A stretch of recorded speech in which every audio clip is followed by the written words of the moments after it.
High, সবাই মিলে লেগে পড়েছিলাম কাজে। ফার্স্টে আমি আর মুন্না মিলে একটু ট্রাই করেছিলাম ডেকোরেট করার। তো বাজে হয়েছিল যে আবার টুস্কি দিয়ে এসে সুন্দর করে ডেকোরেশন করলো। And this is the final look. বলাই তো হয়নি, 11 আগস্টে ছিল মৌসুমীর বার্থডে, তাই সবাই মিলে লেগে পড়েছিলাম ওকে সুন্দর সারপ্রাইজটা দিতে। মুন্না সব কিছু জোগাড় করে দিয়েছিল, শুধু আমরা দিয়েছিলাম সুন্দর করে ডেকোরেট করে।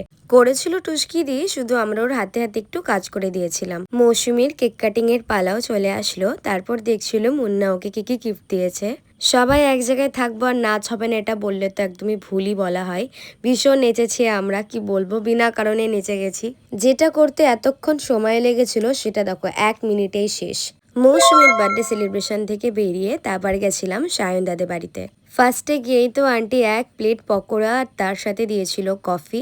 আমরা অনেকক্ষণ সবাই বসেছিলাম, সবাই মিলে গল্পও করছিলাম, তারপর ডিনারও করে নিলাম। আর যেটা সব থেকে আমার খেতে ভালো লাগে, লাস্টে ছিল কোল্ড ড্রিঙ্কস। তারপর আমরা তিনজনে মিলে একসাথে বেরিয়ে গেলাম বাড়ি যাওয়ার জন্য। তো চলো, বাই।